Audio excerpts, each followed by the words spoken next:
শান্তি। 13/5/2024 প্রাতঃমুরলি। ওম শান্তি। বাপদাদা মধুবন।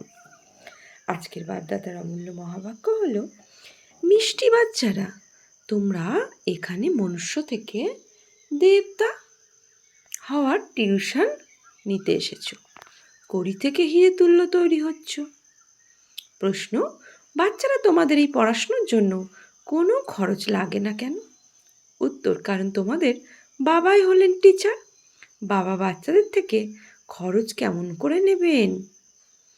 বাবার সন্তান হয়েছ, কোলে এসেছ, তাতেই অবিনাশী উত্তরাধিকার পাওয়ার অধিকারী হয়ে গেছ। বাচ্চারা, তোমরা বিনা খরচে কড়ি থেকে হিরে তুল্য দেবতা হয়ে যাও। ভক্তিতে ভক্তিতে তীর্থযাত্রা করে, দান পুণ্য করে, তাতে শুধু খরচাই খরচা। এখানে তো বাবা বাচ্চাদের রাজত্ব দেন, সম্পূর্ণ উত্তরাধিকারী, অবিনাশী উত্তরাধিকারী, বিনামূল্যে দেন। পবিত্র হও আর অবিনাশী উত্তরাধিকার পাও। ওম শান্তি। বাচ্চারা, জানি যে আমরা হলাম স্টুডেন্ট, বাবার স্টুডেন্ট। তোমরা কি পড়েছো? বলছে, তোমরা কি পড়ছো? আমরা মনুষ্য থেকে দেবতা হওয়ার টিউশন নিচ্ছি। আমরা আত্মারা পরমপিতা পরমাত্মার কাছ থেকে টিউশন নিচ্ছি।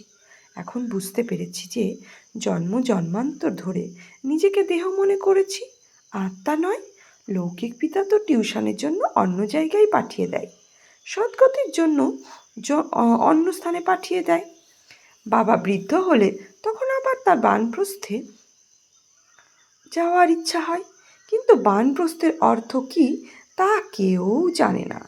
বাণীর ঊর্ধ্বে আমরা কিভাবে যেতে পারি তা বুদ্ধিতে ঢোকে না। এখন তো আমরা পতিত, তোমরা আত্মারা এখন থেকে এসেছো। বলছে, তোমরা আত্মারা যেখান থেকে এসেছো সেখানে তোমরা পবিত্র ছিলে। এখানে এসে পার্ট প্লে করতে করতে পতিত হয়ে গেছো। এখন পুনরায় পবিত্র কে বানাবে? আহ্বান করে, হে পতিত পাবন। গুরুকে তো কেউই পতিত পাবন বলতে পারে না। লোকেরা গুরু করে, তথাপি একজনের প্রতি সম্পূর্ণ দৃঢ় বিশ্বাস না থাকার কারণে যাচাই করে।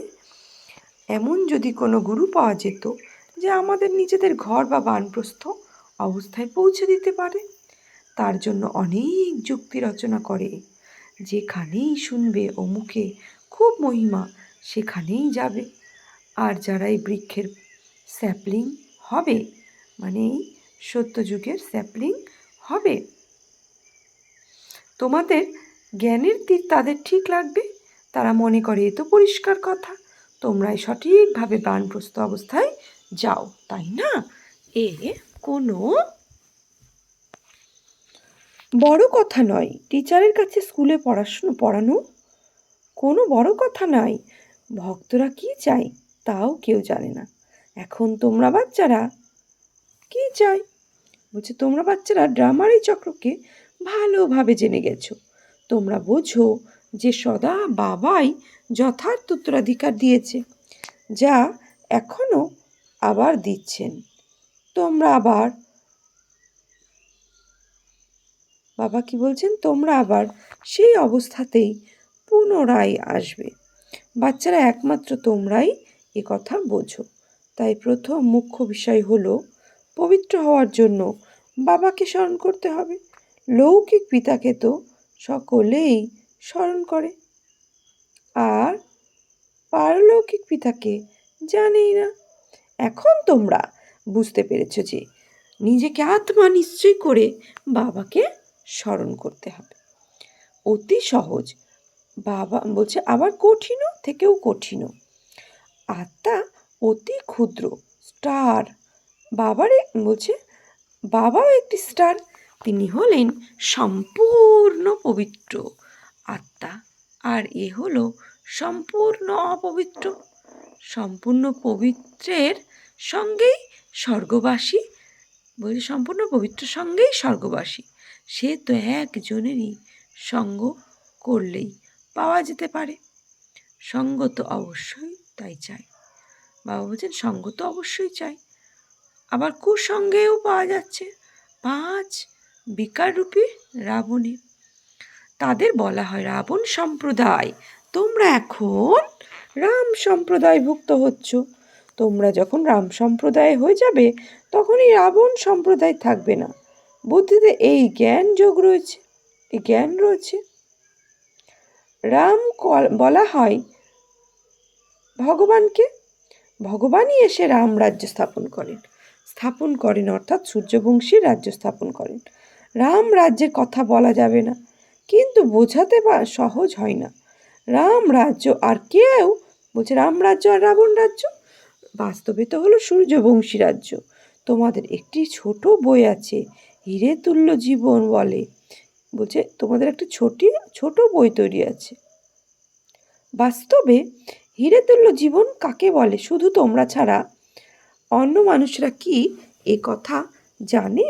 তাই লেখা উচিত হীরের মতো দেবতুল্য জীবন কিভাবে হবে। দেবতা শব্দটি যুক্ত করা উচিত। দেবতা শব্দটি কি বলছে বাবা? যুক্ত করা উচিত। তোমরা অনুভব করো যে আমরা হীরে তুল্য জীবনে এখানে তৈরি করছি। শুধু বাবা ছাড়া আর কেউই তৈরি করতে পারেন না। বই তো খুবই ভালো, তাতে শুধু এই শব্দটি যুক্ত করে কি দেবতা। তো তোমরা আসুরি করিতুল্য জন্ম থেকে দেবী হীরে তুল্য জন্ম সেকেন্ডে প্রাপ্ত হয় বিনামূল্য। বাচ্চা বাবার কোলে জন্ম নেয় আর অবিনাশী উত্তরাধিকারী পাওয়ার অধিকারী হয়ে যায়। বাচ্চাদের কোনো খরচ লাগে কি কোলে আসা আর অবিনাশী সম্পদের উত্তরাধিকারী হয়ে যাওয়া? খরচ তো বাবা করেন নাকি বাচ্চারা? এখন তোমরা কি খরচ করেছ? বাবার থেকে বাচ্চা হতে গেলে কি খরচ লাগে না? যেমন লৌকিক পিতার সন্তানও মতেও কোনো খরচ লাগে না। এখানে তো বাবা স্বয়ং বসে পড়ান আর পড়িয়ে তোমাদের দেবতা বানিয়ে দেয়। তোমরা তো বাবা বলছে তোমরা তো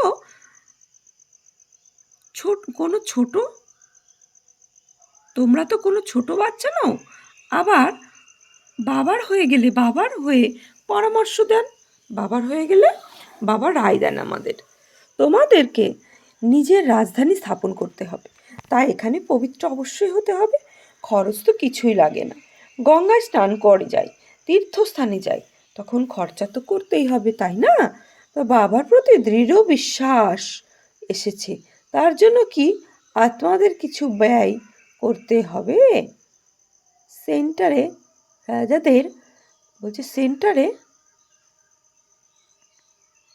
তোমাদের কাছে যারা আসে তোমরা তাদের বলো যে এখন অসীম জগতের পিতার কাছ থেকে অবিনাশী উত্তরাধিকার নাও আর বাবাকে স্মরণ করো।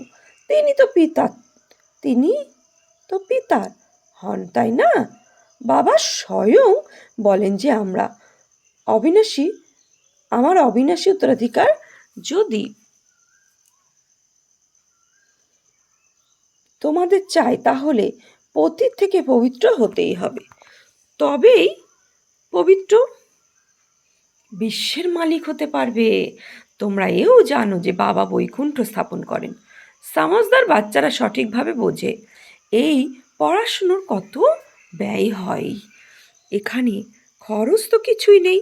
আত্মা বলে আমি অবিনাশী, এই শরীর বিনাশী হয়ে যায়, সন্তানাদি সব কিছুই বিনাশ প্রাপ্ত হয়। আচ্ছা, তাহলে এত যে টাকা পয়সা জমা করেছে সেখানে কি করবে? কিন্তু চিন্তা তো রয়েছে, তাই না? কেউ ধনবান হয় মনে করো আর নেই। তো বাবা বলছে নেই। জ্ঞান প্রাপ্ত করার পর করে এই অবস্থায় সেই টাকা পয়সা কি করবে? পড়া হলো সোর্স অফ ইনকাম অর্থাৎ উপার্জনের উৎস। বাবা আব্রাহাম লিঙ্কন নামে এক ব্যক্তির কথা বলেছিলেন, যে অত্যন্ত গরিব ছিল, রাত্রি জেগে পড়াশোনা করত। তো পড়ে পড়ে অত হুঁশিয়ার হয়ে গেছিল যে সে আমেরিকার প্রেসিডেন্ট হয়ে গেছিল। কিছু খরচ করতে হয়েছিল কি? কিছুই না। অনেকেই আছে যারা অত্যন্ত গরিব, তাদের কাছ থেকে সরকার পড়াশোনার জন্য কোনো পয়সা নেয় না। এমন অনেকেই পড়ে। বাবা কি বলছেন? এমন অনেকেই পড়ে, তারাও বিনামূল্যে পড়ে, প্রেসিডেন্ট হয়ে যায়, কত বড় পদ প্রাপ্ত করে। এই গভর্নমেন্টও কোনো মূল্য নেই। বোঝে যে এই দুনিয়া তো সকলেই গরিব, যদিও কত ধনবান লাখপতি করপতি হয়েছে, তারাও বলে আমরা গরিব, আমি তাদের ধনবান বানাই, যদিও ধন সম্পদ অনেক রয়েছে। কিন্তু তোমরাই জানো যে তা অল্প দিনের জন্য, এই সব কিছু মাটিতে মিশে যাবে। তাহলে গরিবই তো হলো, তাই না? প্রাণ বলছে প্রাপ্তির সম্পূর্ণ আধারেই হলো পড়াশুনো। বাবা বাচ্চাদের থেকে পড়ার জন্য কি নেবেন? বাবা তো বিশ্বের মালিক। বাচ্চারা জানে যে ভবিষ্যতে আমরা এরকম হব। আমি আসি স্বর্গরাজ্য স্থাপন করতে। রাজ্যের বলছে ব্যাজের মাধ্যমেও এটা বোঝাতে হবে। নতুন নতুন ইনভেনশন হতেই থাকে। সেই বাবা বলেন, আমার যে আত্মা রয়েছে তাতে আমার পাঠ ফিক্সড হয়ে রয়েছে। যে ভিখারি পতিত হয়ে গেছে তাকেও বাবা এসে পবিত্র বানায়। এ তো জানো যে 5 বছর পূর্বেও বাবার কাছ থেকে বিশ্বের রাজত্ব নিয়েছিলেন। মুখ্য বাবা বলছেন বিশ্বের রাজত্ব নিয়েছেন।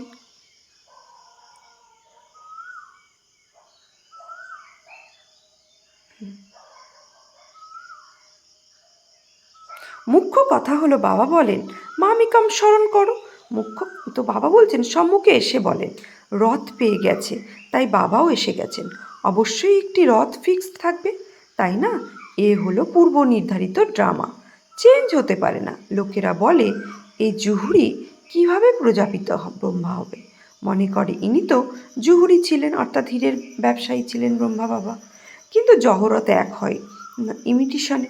বলছে কিন্তু জহরত এক হয় ইমিটেশনের, এক হয় রিয়েল। এখানে বাবা যখন রিয়েল জহরত দিচ্ছেন তখন ওই সব ইমিটেশন কোনো কার্যে লাগবে না। এই হলো জ্ঞান রত্ন। এর সামনে ওই হীরে জহরতের কোনো মূল্য নেই। যখন এই বস্তু পান তখন বোঝেন যে এই হীরে জহরতের ব্যবসা এখন আর কোনো কার্যে আসবে না। সব কিছুই বাবার পাথর মনে হতো, তো বলছে এখন কোনো কার্যে আসবে না। এই অবিনাশী এক একটি জ্ঞান রত্ন লক্ষাধিক মূল্যের। এক একটা জ্ঞানরত্ন কত মূল্যের হয় বাবা বলছে? লক্ষেরও অধিক মূল্যের বাবা যে জ্ঞানরত্ন দিচ্ছে। তো বাবা বোঝাচ্ছেন তোমরা কত রত্ন পাও, এই জ্ঞান রত্নই হলো সত্যিকারের। তোমরা জানো যে বাবা এই রত্ন দেন তোমাদের ঝুলি ভরপুর করার জন্য। এ বিনামূল্যে পাওয়া যায়, কিছুই ব্যয় করতে হয় না।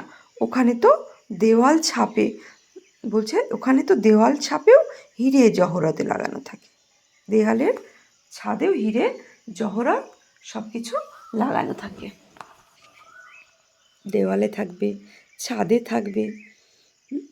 তো বাবা বলছেন ওইসব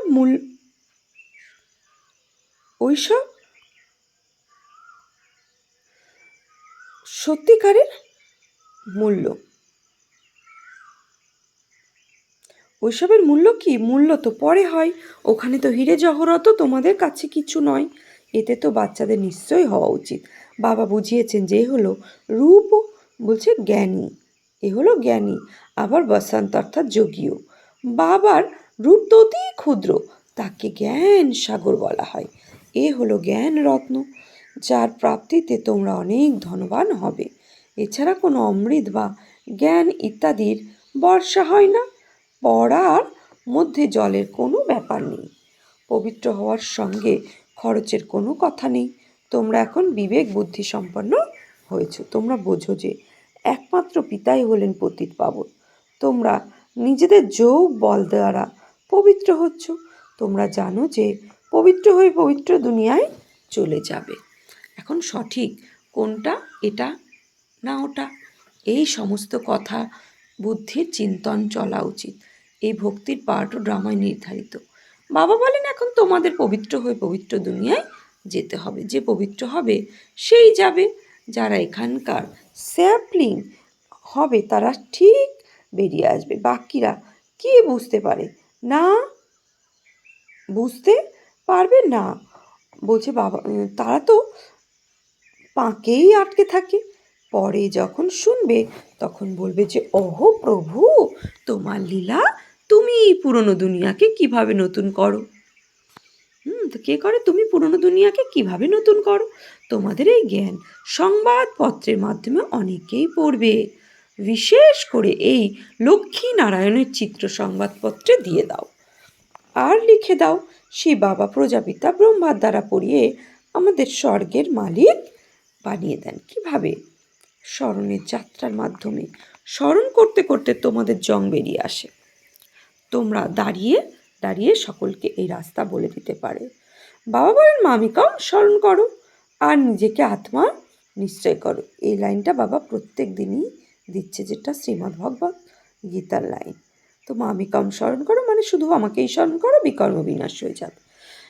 শিব বাবা এসেছেন তবেই তো শিব জয়ন্তীর পালনা করা হয়, তাই না?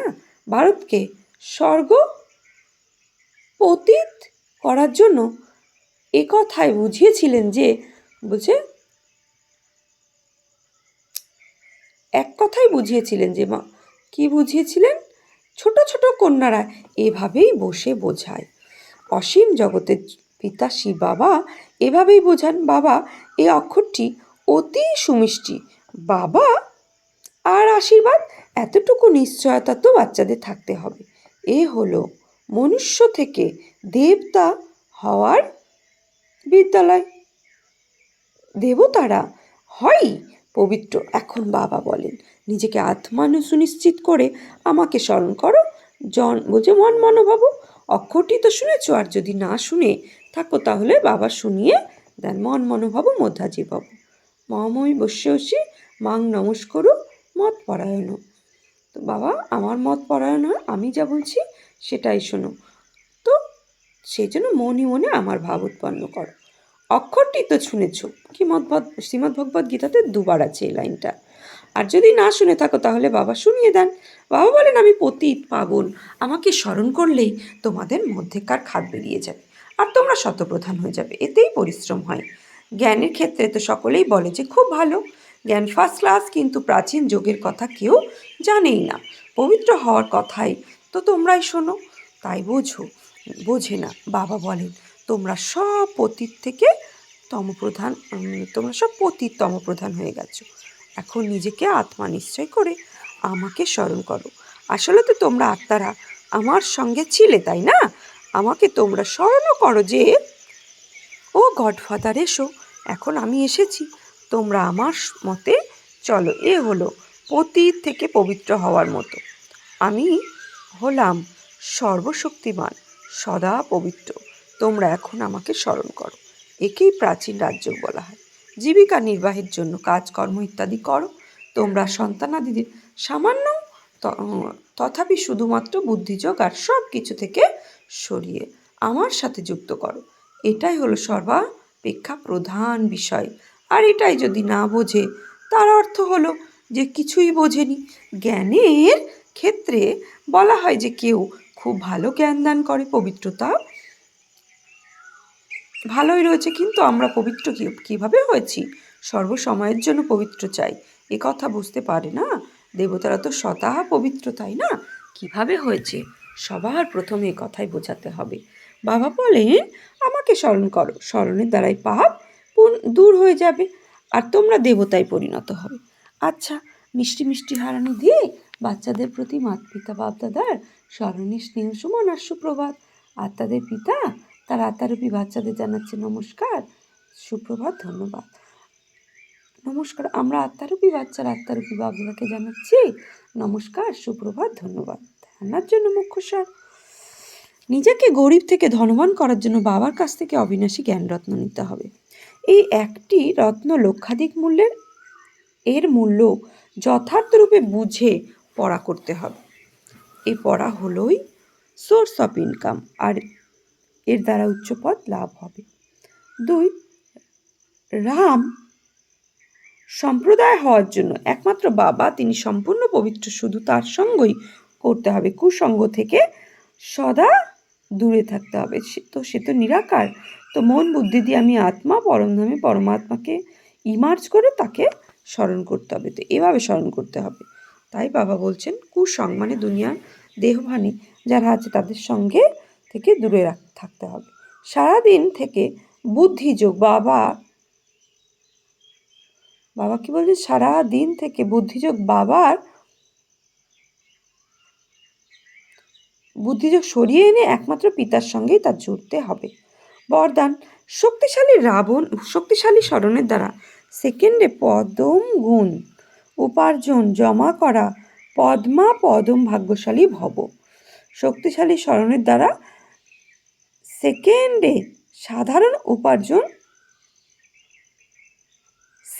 সাধারণ উপার্জন করা পদম ভাগ্যশালী ভব। তোমাদের করা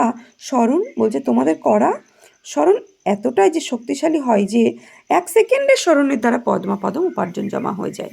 কালকেও বাবা বলেছিল যে 1 কদম যদি বাবার সেবায় লাগো তো মানে অনেক গুণ বাবার থেকে রিটার্ন মিলবে, পদ্মাগুণ মিলবে।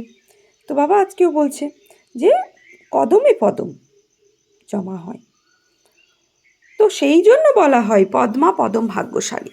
যখন কারো ভালো উপার্জন হয় তখন তার চেহারায় চমকই অন্যরকম হয়ে যায়।